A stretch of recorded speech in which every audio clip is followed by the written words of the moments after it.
enormity and complexity of the project. Dealing with a $500 million project is a very complex perspective to bring to East Montgomery County. But doing so, we think we're well on track in accomplishing that. In a normal economy, it's normally a period of 5 to 8 years for a theme park development to be put under construction. Once again, key emphasis there in the normal economy.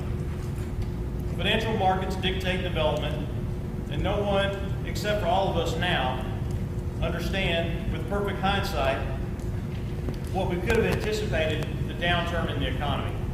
And not only with the downturn in the economy, nor could we have anticipated what was thought the downturn in the economy was going to last as long as it has. I do think if we were to give up on EarthQuest in a down economy, it certainly would not be here as a viable project today. And secondly, our board would receive just as much criticism as in doing nothing and ensuring that we can move forward and bring this project to our community. I do think our organization has made several appropriate decisions in pursuing a project of this scope. Projects of this size and scope do not come around but once in a lifetime. If we miss this project, our area will certainly continue to grow, but the development will be of a non-travel and tourism nature, which will not bring amenities which the community has continually voiced they are interested in. Such amenities such as additional restaurant development, additional shopping, and entertainment activities for our children.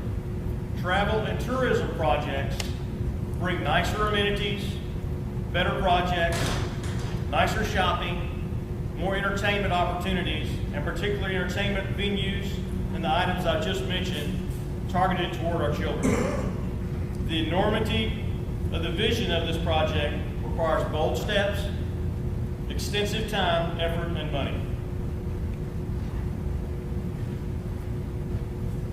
The current status of the land transaction is as follows. We're ecstatic that D.R. Horton is involved in the project. In bringing a well-versed developer instead of a land speculation company provides us with a sense of surety that development will occur and the quality of the development will be of a higher standard than with a simple land speculation company. We feel D.R. Horton, with an existing presence in the Houston market, brings a great deal of stability to the transaction. We've been in contact with them, and they're currently performing their due diligence, and additionally, we'll be here in the next week, and we tentatively have a meeting scheduled with them next week as well. Currently, the procedure in place is for a hearing around the end of April to confirm the sale of the offer, which has been made, and following the court's ruling at the end of April is for the successful bidder to close in the June timeframe. Our developer, Contour Entertainment, who is an entertainment industry expert and is the designer of the EarthQuest theme park, now has stepped up and is serving as our current developer.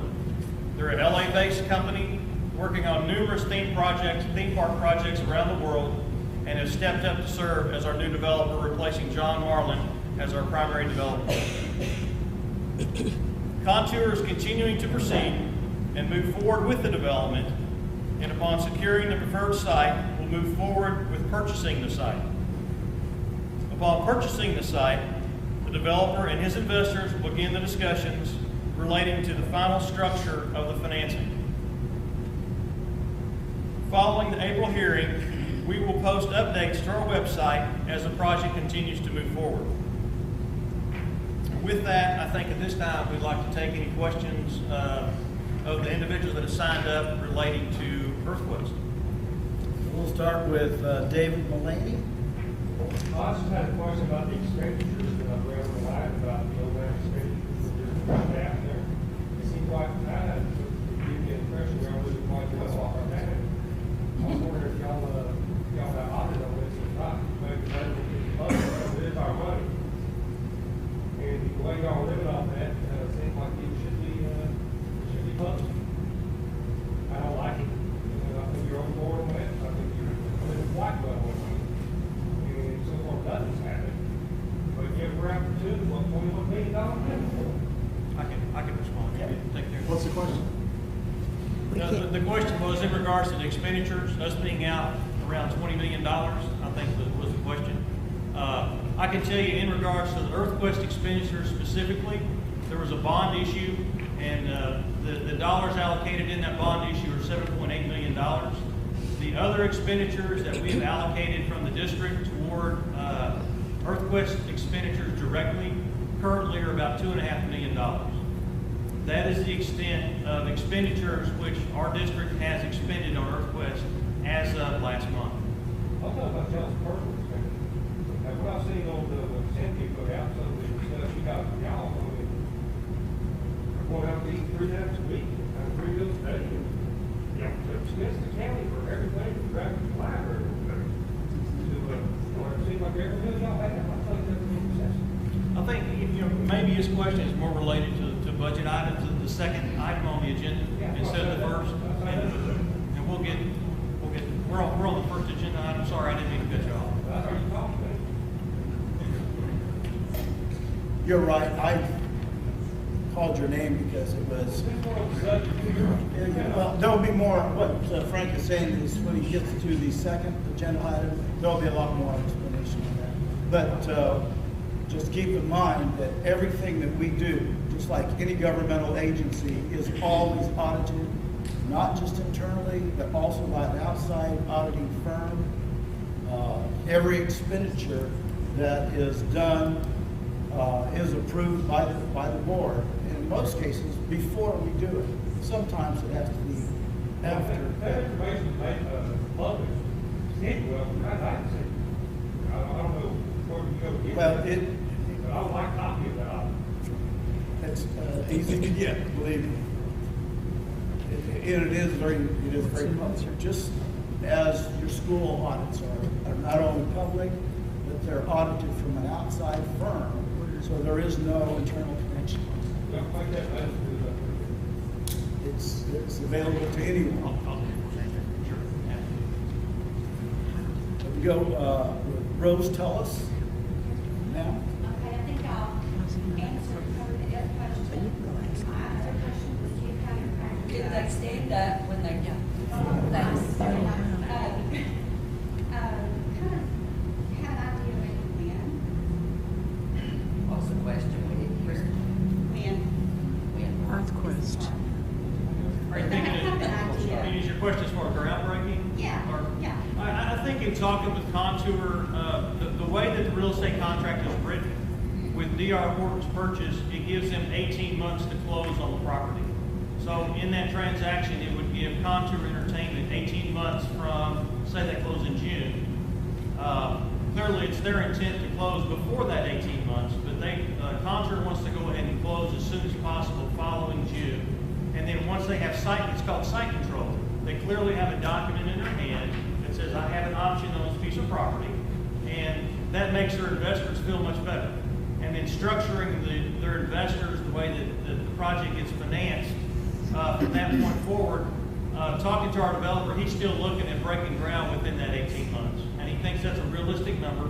But once again, that's our developer saying, that's his estimate, and all we can do is convey to you what they're telling us. Brenda Webb, Question. your question was answered? Okay, thank you.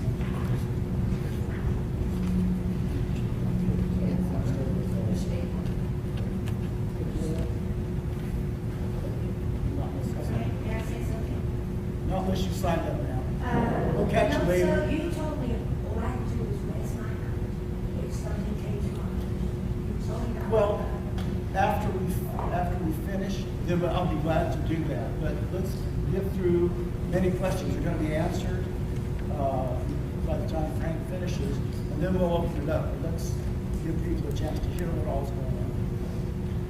So the second item is discussion relative to the district's budget and expenditures. And I can start with that. In dealing with economic development, it's a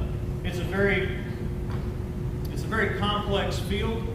Not only that, but you have to take into account that it's a very competitive, it's very cutthroat, It's an industry in which we're all pursuing and courting the same businesses to move to our area. And we particularly don't have all the amenities that maybe other communities do. So that requires a greater effort on our part, personally, as well as financially, to ensure that a business comes to East Montgomery County instead of Baton Rouge, Shreveport, Tulsa, other communities that we compete with. We have to be aggressive in going out and finding those companies and bringing them here. This year we budgeted $309,000 specifically going toward economic development, marketing, and recruiting companies to move to the area. Just to kind of give you a feel of what our industrial park has done to date, we currently have in our industrial park an ad valorem value of about $130 million. And that's from our recruiting efforts with Walmart, other companies that have located out there, such as JC Inspection Services, Woodmark Cabinetry, Polar Rig, Big Star Steel, Keystone Industries, Presidential Billiards, Charter Supply, and numerous others, the Filter Man. We can continue and just rattle off a list for you, but the most important thing you need to know is what is the ad valorem value and what has it done for our community? The $130 million in ad valorem value in our industrial park, just to kind of give you a feel, just by itself generates over $2 million a year to New Caney Independent School District. It generates $157,000 to Lone Star College. The New Caney Fire Department, $130,000 to the fire department. $96,000 to the hospital district, and finally around $628,000 to the county. Now these are not just one-time figures, these are figures every single year that's paid in property taxes to these entities. So $130 million in ad valorem value recruiting these businesses here, once again, brings the property taxes into a situation where you're diversifying the base of the property tax for the school district and other taxing entities, so then residential homes are not taxed to increase the tax rate. So as we continue to bring more businesses to the area, not only from an industrial perspective, but also from the retail perspective. Let me summarize some of the retail projects that the Improvement District has worked on and some of the benefits that's applied to the area. The CVS development, Walmart expansion, Home Depot, Royal Purple expansion, $4 General locations, Southwest Pediatric Dental. Just in these businesses by themselves, it's generated about $41 million in ad valorem value.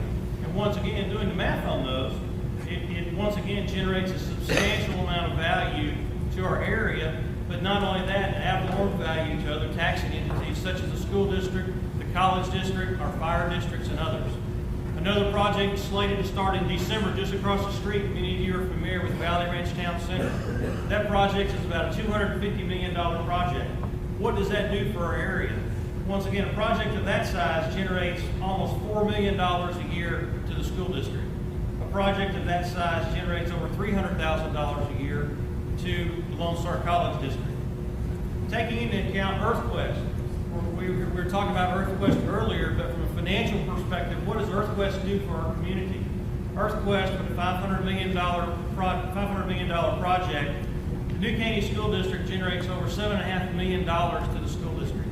EarthQuest will generate over $605,000 a year to Lone Star College District.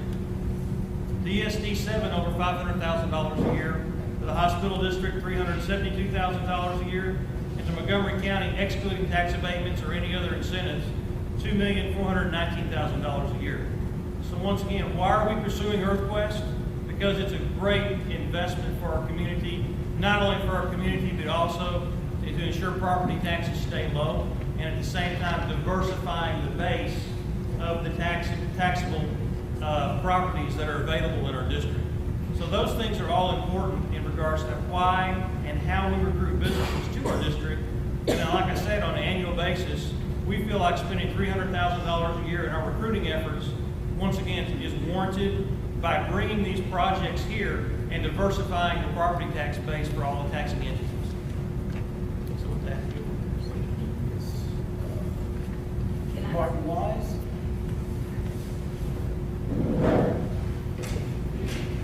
Yeah, all the 7.9 to 9 million that's spent on EarthQuest. In your own comments and questions of that, all that was supposed to be for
audit conducted, and each month, as that money was drawn down, an audit was presented to our board to allow that draw to occur. So it's not like the money all went out and it's set in an account for someone to just dip into when they needed it. There was an audit done by McCall and Gibson, correct? McCall and Gibson presented an audit report and a drawdown request to our board over the past, what was it, two years ago or so, whatever it was. But once again, an audit report was presented to the board to address where those funds all went. That was done by an outside auditing agency and presented to our board as those funds were drawn down. Okay, but do we have anything to show that? We do, through the audit report, it reflects where the money is spent, absolutely. Okay, but studies and surveys on that property and infrastructure surveys and all this, when the contractor takes it over, is that going to be redone again? Or do we have documents in hand? No, we've got all that. If you want to talk about the delineation surveys and different things like that, those things, some of them will have to be updated, obviously. We have new FEMA maps out now. So there might be some other things that need to be updated from our developer. But the majority of the work that's been done can be handed off from one developer to the next. And you don't have an adversarial relationship between Chris Brown with Contour and John Marlin. They have known each other for a long time, and they talk. So it's not like, well, no, I'm not going to give you this, because it benefits both of them for the project to move forward. So once again, that handoff has already been taking place, because Contour would not have assumed the role of developer if there was anything missing that would jeopardize them being able to get the project accomplished. Okay, I'm just saying, I believe on Lake Conroe about 4 or 5 years ago, Don Carter did all the initial design and everything on it. Then that developer went broke. Another developer bought it, and they turned it over to Lyle, so the economy. Then we put them on job, they go and worked up in limbo for almost 5 months. So Don Carter said on this, they have to be paid. Understand? They're not turning that over to new developers, new engineers, county, internal, nobody until they get paid. The work that's been done can easily be assumed by Chris Brown, and they've already had those conversations, and we do not see an issue with that occurring, the transfer of that work. And I was trying to get to all your questions. Your second one was? Well, the other main part of the second one is the bonds that are out. They basically borrow money from somewhere to do this. And now it's in there, they're paying $600,000 a year debt service, which is basically paying interest on the loan. That's correct. Are we going to continue for the next 6 or 7 years to wait on $1 a car parking fee to pay this loan back? Or some point we put in wheels in motion to start paying on the principal of this loan now? Instead of 6 years paying another $600,000 a year for 6 years, that's going to bring that pay down loan. Yeah, we're currently servicing the debt on that project right now. I will tell you that our agreement with Chris Brown includes, from the point that he receives his financing, one of the items that we've discussed with him and which he is agreeable to, when he signs his option agreement, once he secures financing on the property, we're going to license him the rights to, we own the intellectual property of the improvement district. We own all the designs, the pictures, and everything related to the theme park. That's a marketable security, if you want to call it that. We have the ability of licensing those products to our new developer, Chris, and he will pay us. The way that that's going to work, the way that we envision it right now, is that he will license those items, and that amount will be magically the amount of the bond that's currently outstanding. So that's how we see our bond being repaid, by a licensing agreement by our new developer. And he's agreed to that, and that's how we move forward and get the bond retired. If he doesn't get his financing, If he does not get his financing, we have 2 other developers that are interested in the project. And it would be the same agreement with them. There's nothing, it's not rocket science. If you want to build a theme park, we've got the intellectual property to do that. Come talk to us. It's a negotiable instrument. And if you want, secondly, not only the intellectual property, but also if you want our incentives. You can't just go down to the piece of property and assume you're going to get our incentives that we place. Example, the zone revenue, the venue revenue, the parking tax revenue. You can't just go down there and start assuming you're going to get it. We enter into a development agreement with the new developer, And in order for us to say, okay, we're gonna give you this stuff, we want something in return. And that's one of the things that we would negotiate on is take our bond out, and now let's talk. Does that make sense? Okay.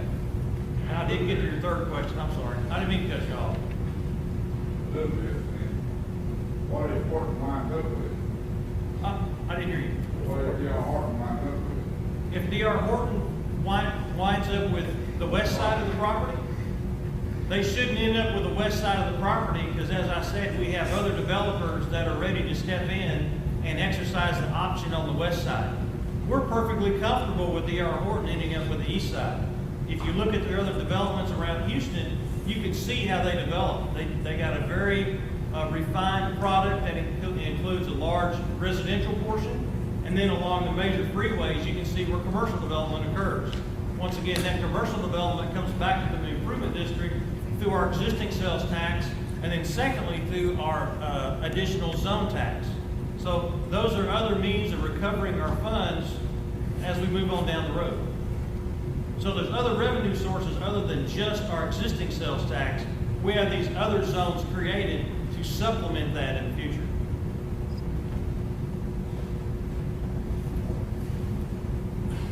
Okay, those were the questions of people who signed up. Now, ma'am, you had your hand raised. Ms. McCraven, who did you take out for dinner at Shaden? I'm sorry? Who did you take out for dinner at Shaden for $1,300? Who was? We had prospects in town in regards to recruiting businesses to the area. Can you remember who you took? We don't disclose who we take to dinner. Once again, let me tell you why.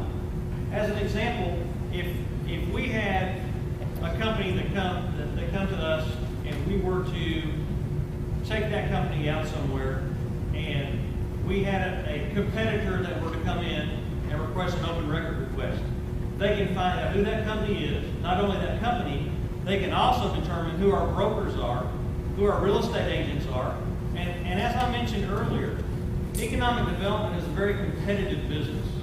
If you want to look at, criticizing what we do, I would criticize our entire program. And do you want us to continue to recruit businesses or not? And if not, that's fine. From our board's perspective, if we don't want to do that, that's perfectly fine, and we can sit in the office and wait for someone to walk in the door. But I can assure you, every single business that is located in our industrial park, they didn't walk in our door and say, hey, I'd like to move to East Montgomery County. Every single one of them, we went, we found them, we brought them to the community to add to the ad valorem basis. And discussing exactly who we go to dinner with is not a competitive business to be in, because all of a sudden we'll have someone else going after the same businesses that we're talking to, and that's not how we do business. We're going to be as competitive as possible and bring as many businesses here as we can to create the maximum number of jobs and to add to the ad valorem basis. Could you tell me how many people you had for dinner for $1,300? I have no idea. I can certainly look. Not off the top of my head, no. This type of practice, I assume, is common for communities, Houston, for example, and everything else, so it's not just to East Montgomery. Absolutely. As I mentioned earlier, we compete with Tulsa, we compete with Shreveport. And when we're out, we even see them. If we're entertaining a client in Chicago, we go out to places and all of a sudden you see some of the same guys doing what we do. And if I say, come on over and I want to buy you a hamburger at McDonald's, when my competitor in Tulsa is saying, we'd like to take you out for a nice steak tonight, where do you think that client is going to go? It's a very competitive business. It sounds like fun, but it's not. It's a competitive business that if we want people to come here, they're not going to come here on their own volition. They're going to come here because we've recruited them. We have the opportunity to get in their face, and they're sitting there talking to us for at least an hour or two, and we convince them this is a great community. This is a great place you want to be. And that's our job. And if we're not doing our job in recruiting businesses and doing what we need to do, then let our board know and we need to do something different. If I could add something to that, you all have done an awful lot to make this community attractive, because you value education, you want the best thing for your kids. And that is the strongest item we have in our little toolkit to bring people in. They talk to us, they get excited about the vision our community has. They like, in many cases, the fact that it's kind of considered a startup community. It's not on the way down, it's on the way up. And you all have to really congratulate yourselves because you've raised wonderful children. You've helped make our school districts as good as any in the state, and I think better. You need to keep that in mind. But what we're doing is we're selling our community, but we have to do it on a stage that other, maybe a little bit more wealthy groups have. So we do the best we can. We're not able to keep up to the standard, but we have more to sell. That is, once we get there here. Were there other questions, ma'am? I've read several places that WordPress is bankrupt. Is that true or false? And who owns this land already that we're talking about? So if it's sold, who will get that money if someone else buys it? Okay. The first question is EarthQuest bankrupt. Well, who is EarthQuest? You know, EarthQuest is currently our developer, Chris Brown, with Concert Entertainment. He is our developer. So he is not bankrupt. Is the project bankrupt? The project is not bankrupt. The project is moving forward. The only thing where bankruptcy has occurred is in the land transaction. The land is in bankruptcy with Whitestone Limited. Whitestone Limited has gone to the bankruptcy court, and once again, the offer is on the table from DR Horton. It's up to the bankruptcy court to accept that offer, and as I mentioned, moving forward, that transition will be if DR Horton closes, or it could be someone else. You got to understand, someone else can come to the table and offer more money than what DR Horton did. But once again, when that transaction occurs toward the end of April, the closing should occur around June. And moving forward, then our developer, Chris Brown with Concert Entertainment, has an option agreement built in that he can exercise an option agreement to purchase the west side of the property from DR Horton. So that's already built into the contract. So all this money that's spent on land that is owned by Whitestone Development? The property is currently in Whitestone Development. Whitestone Limited, David, help me. Whitestone Limited Land. Whitestone Houston Land Limited. Correct? So WordPress, we don't have an option of any of that land. It never has been purchased. Absolutely not. The improvement district does not own the land. No. And I think I read that article somewhere. No. The improvement district has not spent money to buy the land, nor do we own the land. So we'll clarify that.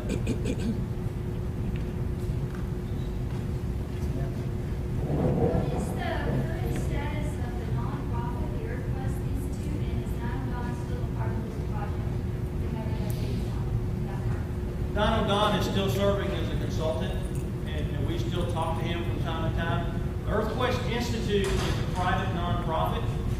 You know, they have their own board, they have their own organization, and, you know, for me to answer EarthQuest Institute questions, it really should be questions for them. I'm here to answer your questions in regards to the improvement district, but I can try to respond the best I can in regards to the institute. That's really, well, once again, that's really a question for them more so than IPSET. Just a small question.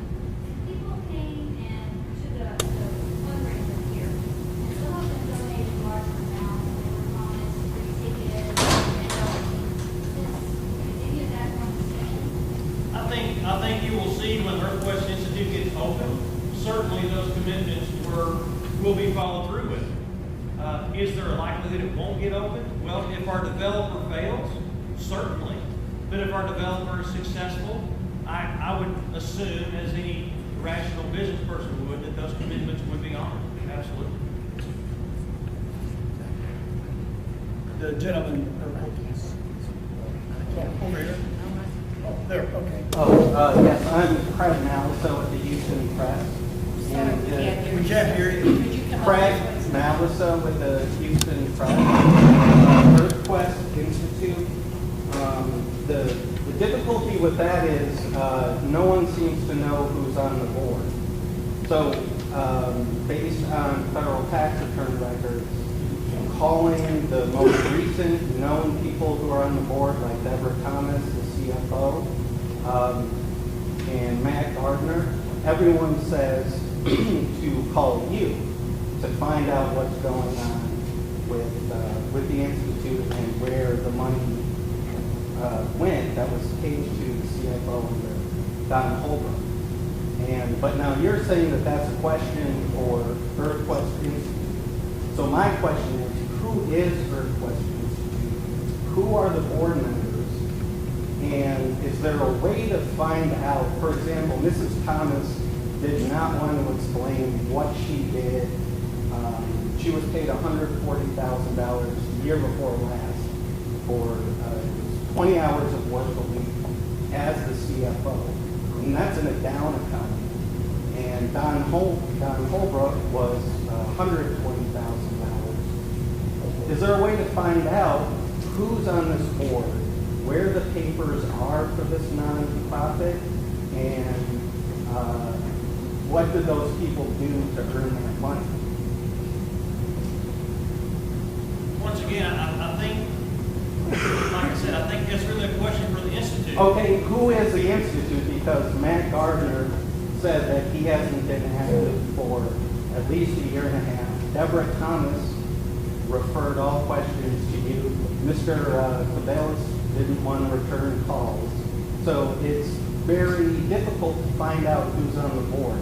Do you think there is some way that MSED could work to track down the members of the board and maybe make them available for, to answer people's questions about this? Because if the most recent people who are on the board are saying that they're not part of it and they say to talk to you, and you're saying, go talk to the board, how is anyone supposed to find out what's going on? That's a valid point, and I agree with you.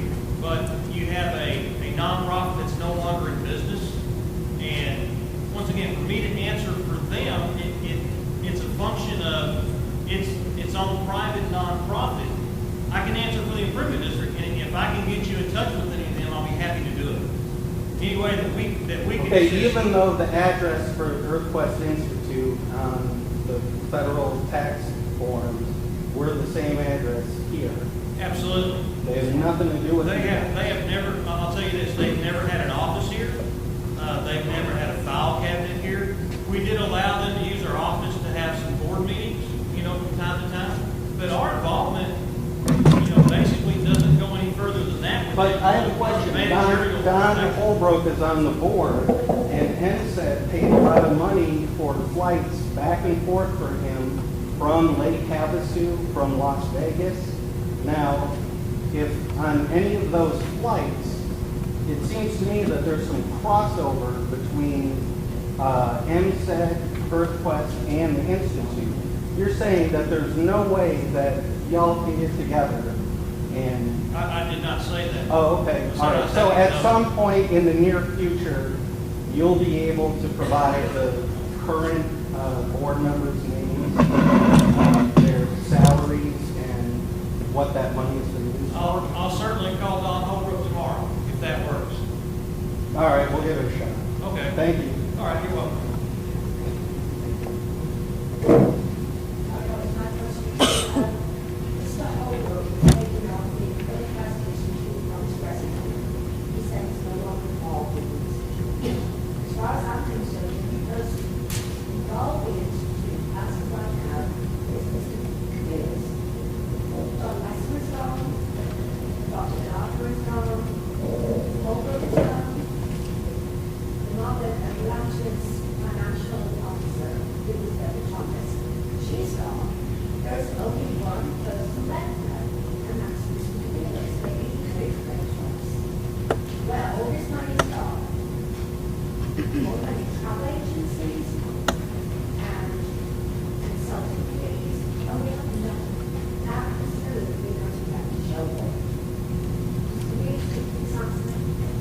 I could try.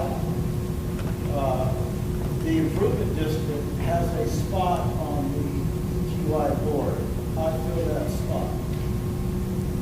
The EQI Institute was created by John Marlin with Lance. He's the person that needs to be talked to. But he's not on the, he's gone, he's happy. He's still the one responsible for it. Real name is still on I'm on it as a member. this. So what are the papers that the attorney sent back to this office, the OUPS? I have no idea. I'm totally unaware of that, if I understood you